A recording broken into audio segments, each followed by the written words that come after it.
is Changyu, who I think is no longer at the University of Strathclyde.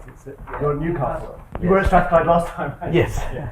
Cambridge obviously takes some time catching up on news. So, who has interests in cybersecurity and large-scale privacy-preserving data processes and trust management, which I suspect you'll be referring to in today's talk. But today's talk is actually going to be on a private set intersection to private record linkage.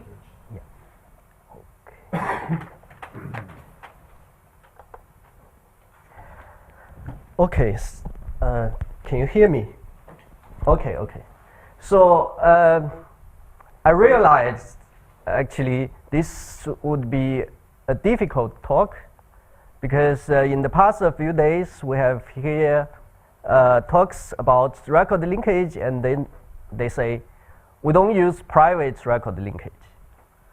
And then we had a few talk about private record linkage, and then they say we do private record linkage, but we don't use secure computation. No, it's too slow, so we don't use it. And today my talk is actually about secure computation, which actually is something no one wants to use. I don't really think I will change your mind completely, but I just hope after this talk you might think a little bit differently about secure computation. So the motivation, I guess, is quite clear and has been said by different people many times. So we need to do private record linkage because data is owned by different people, and if you really want to integrate data together, you need to have a way so that they are assured that privacy is preserved. And then we need some mechanism to do privacy preserving data linkage. Now what I'm proposing to use is private set intersection. That is a secure computation protocol which does the following. It's actually quite simple. So we have a party A who has a set of anything. It can be identifier, it can be binary string, it can be anything. And we have a party B who has another set. What they want to do is to find the intersection of the sets without actually disclosing their own sets to each other. So if you observe externally, you will see they are talking nonsense. And suddenly, this guy outputs the intersection.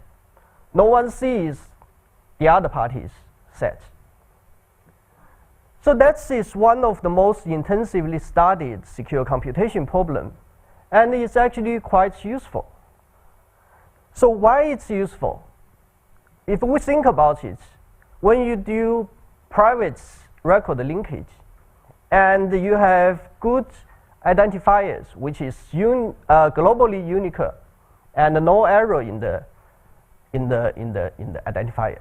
Like you have NHS number, you have SSN number, and then this exact PRL is actually PSI. So what you want to do, the data set owner extract the identifiers into a set. The other side do the same thing. And then they just find the intersection, and then this identifier, if it's in its intersection, that means there is another record in the other party's database which has the same identifier. So these two can be linked together. So if you use PSI, you actually can solve this problem. Now the question is why we want to use PSI. You have a lot of other methods why PSI is good. So one problem we have heard in the past few days is how to convince people PRL is secure, right?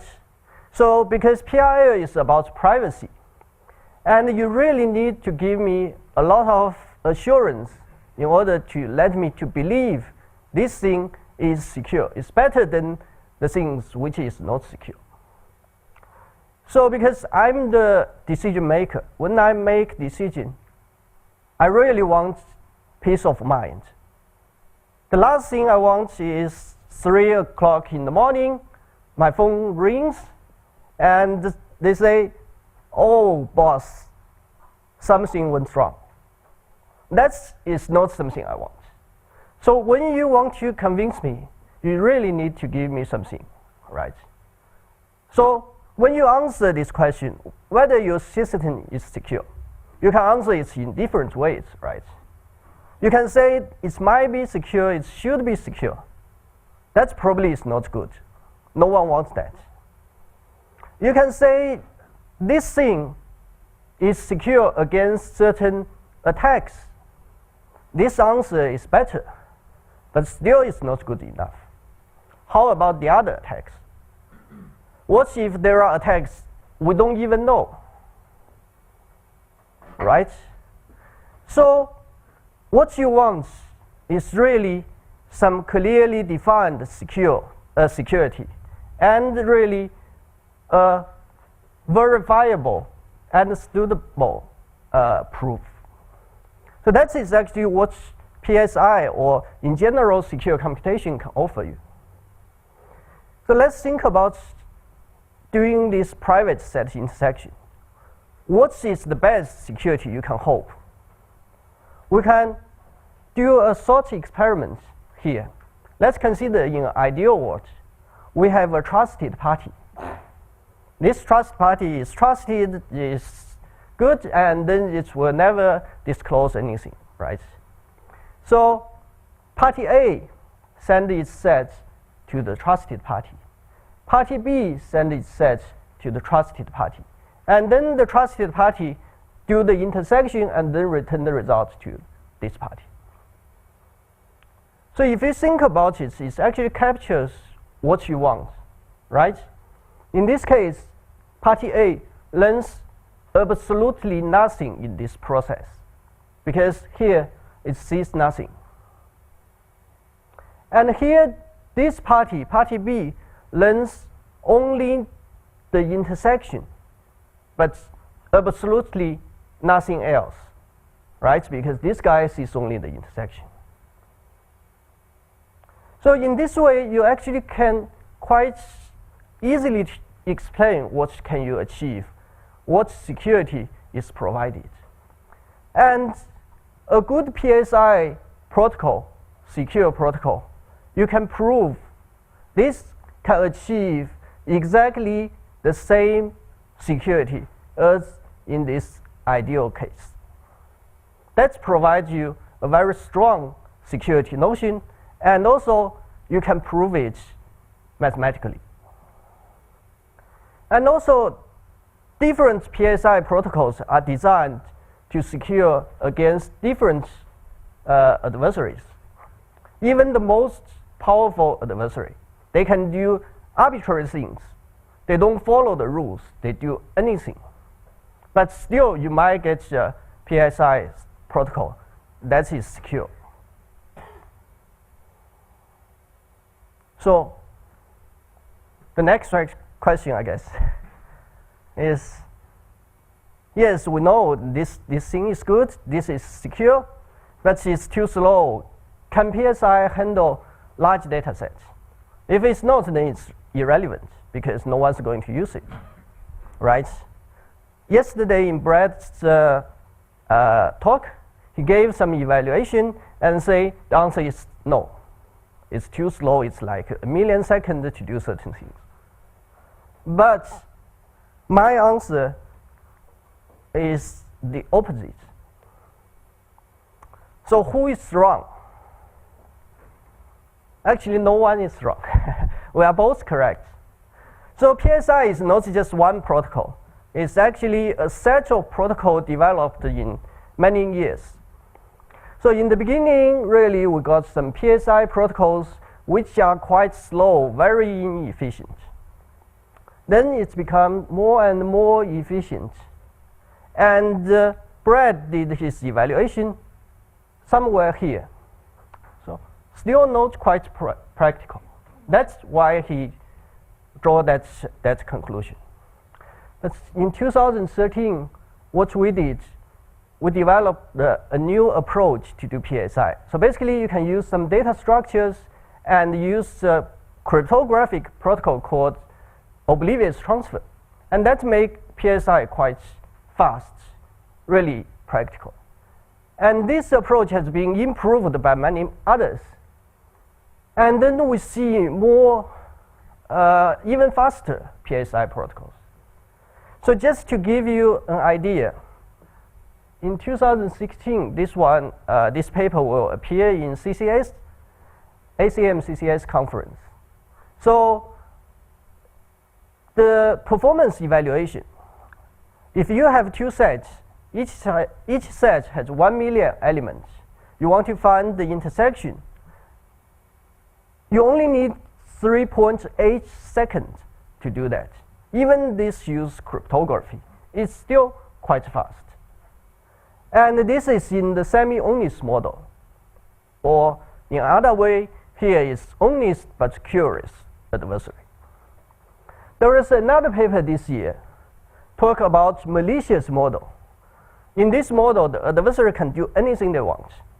Still, we can do the same computation in 3.3 minutes. That probably is fast enough for many applications.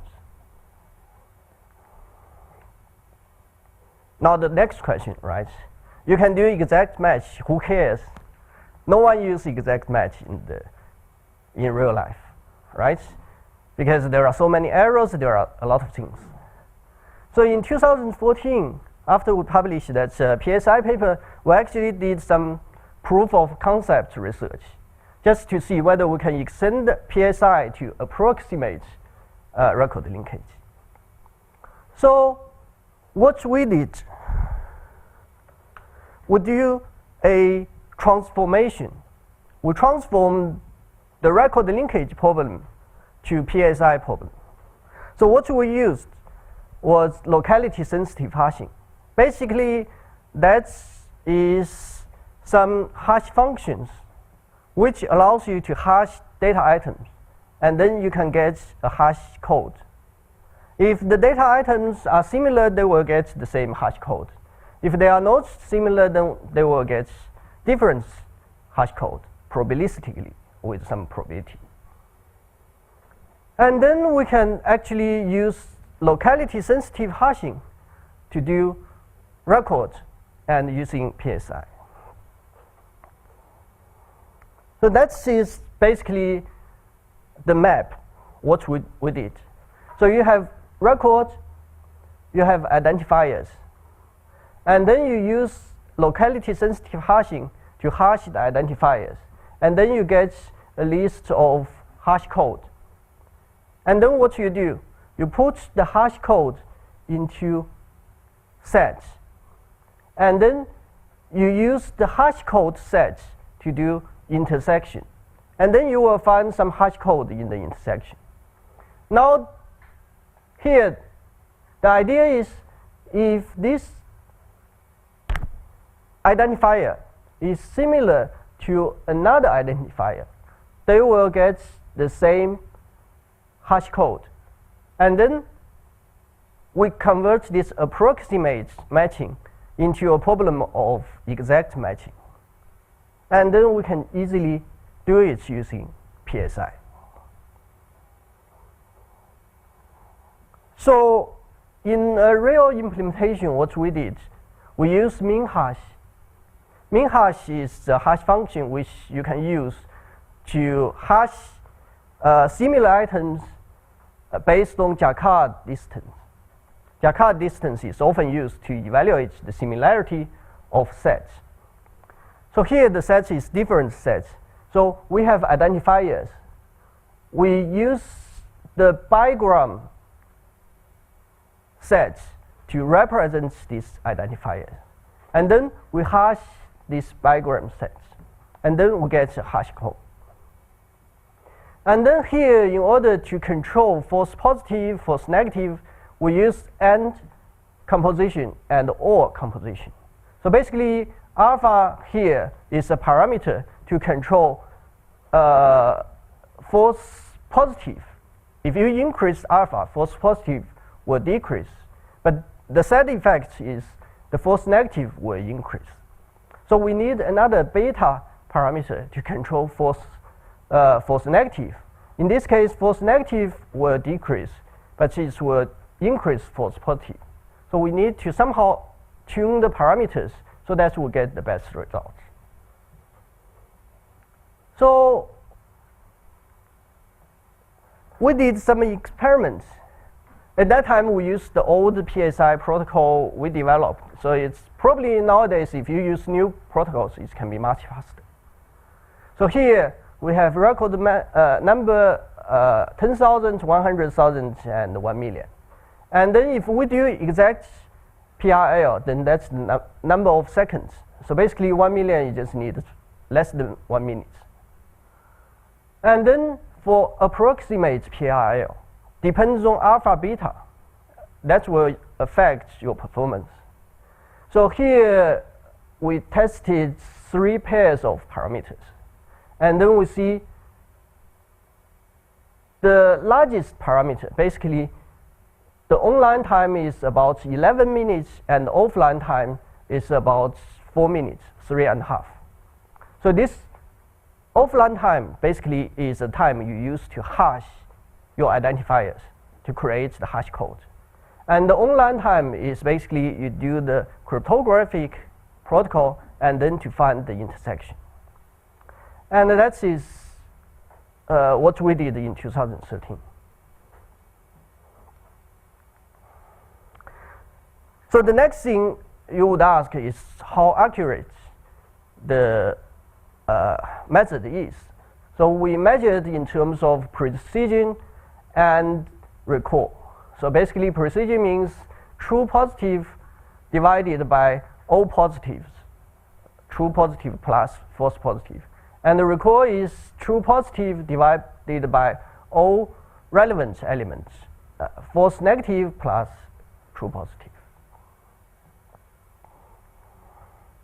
And we didn't have real data. That's one of the problems. So we generate data using Fabro. And then we generate a lot of records. And in the record, we have many attributes. And we use 12 attributes, such as address, first name, last name, postcode, blah, blah, blah. And then use that long string as the identifier of the record. And then we want to evaluate it, so we need to know the ground truth. So we actually, after we generate the record, we modify the record so that we create another database, which are similar but not the same, with 1, 2, or 3 modification of each record. And then here is the result. So basically, if we have a look, the red dots are records, and the blue dots are precision. So if we use this pair of parameter 10 and 16, we see record is like this. It's always above 90%, but the precision lowered quite quickly. But if we use large alpha, then this precision always is good, always close to 1, like here you can see. But the recall is not that good. But if we increase beta later, you can see the recall improves. The recall improves. So basically that is the experiments we did. Although you might say it's not really real data, so it might not be the case. But as a proof of concept, I hope that serves its purpose.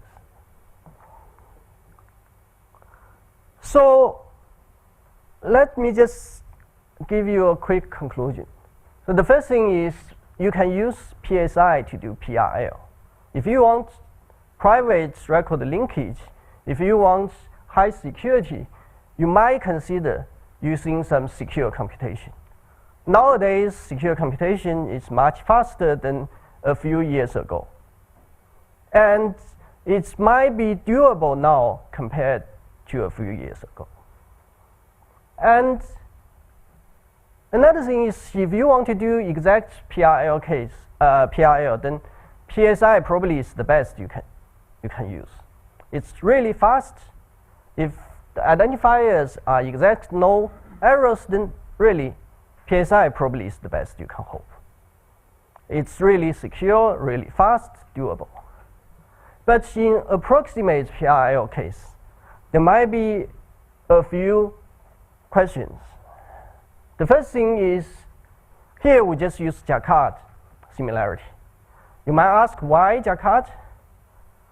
Because we use this locality-sensitive hashing, and then it's provide you Jacquard similarity-based, distance-based hash function. It's also, you can also have other locality-sensitive hashing like Hamming weight, Hamming distance. You can have other things. But the main thing is each hash function only provides you one distance, right? If you want more complex similarity matrix, probably you need to do some extra work. And another thing is, if we want to use PSI, then we need to do a lot of pre-processing work. For example, you need to clean your data first, right? Because this part can be done locally. I hope that is easy, maybe not, to do. But you can do it. And then the more pre-processing you can do, basically the performance or the accuracy will be better. And if you can do a lot of pre-processing, then we can hope a much better performance. And this part probably is more interesting to many of you, because that is out of the scope of cryptography, but it's really something people are studying in record linkage. Okay, I think that's the end. Thank you. Next plenty of time for questions. Yeah. Thank you. Thanks also for that presentation. Can you go back to slide 9? Yeah. This doesn't solve the PPRL problem. So you have Alice and misspelled Alice. They hash to the same hash code. Yeah. And then what? So It's only 30% of PPRL. So basically here, I guess PPRL, one thing you can express is, you can think about PRL is you have sets of identifiers. You have another set of identifiers. And then you want to run a function on the identifiers. So that's identifier A in this record, in this database gives you something. Identifier B in this record gives you something. And then you have a threshold or something to tell you that they are similar or they match. And here we use Jacquard distance as a way or as a threshold or as something to decide whether they match or not. So basically, here the idea is if two records has identifiers and the identifiers has a Jacquard distance lower than something, then they will get the same hash code. And then we just say they match. They might not match in the end, but this is the best we can do with locality-sensitive hashing. Yeah. Maybe clarification, I think the examples may be a bit misleading because Yeah. I think what you generate is many hash codes. Yes. You Yes. generate a hash code, so you actually have many hash codes per Yes. record. Yes. That's kind of the, so Yeah. you don't just only have one. Just Yes. comment. Yes. Actually, there might be identifiers mapped to the same hash code here, and for each identifier, we actually match it into different hash code. Like if you use beta, then beta basically is, if it's 32, then we actually generate 32 hash code for each identifier. Yeah. But if those records hash to the same hash code, would not have any guarantees that the Jacquard distance is below the threshold. How do you compare them? Is there any comparison? Yes. So basically, because we can use this alpha beta to control false positive and false negative. So basically, Jacquard LSH for Jacquard is D1, D2, 1 minus D1, 1 minus D2 locality sensitive hashing. If you use alpha, basically you control the false positive. I remember if you use 16, then if the Jacquard distance is less than 0.1, then you have 99.99% of getting the same hash code. If the Jacquard distance is 0.5, then you get 0.000004% of probability of being hashed together. Okay, but in order to take these guarantees, you have to adjust the number of your hash tables, Yes. which is, Yes. I think, quite large. Yes. In fact, if we use 16 and 32 here, we actually use 512 hash functions. And then we create 32 different hash codes, and each hash code actually has 16 hash code inside. Okay, so there's no comparison afterwards. We just granted. Yes, we just use this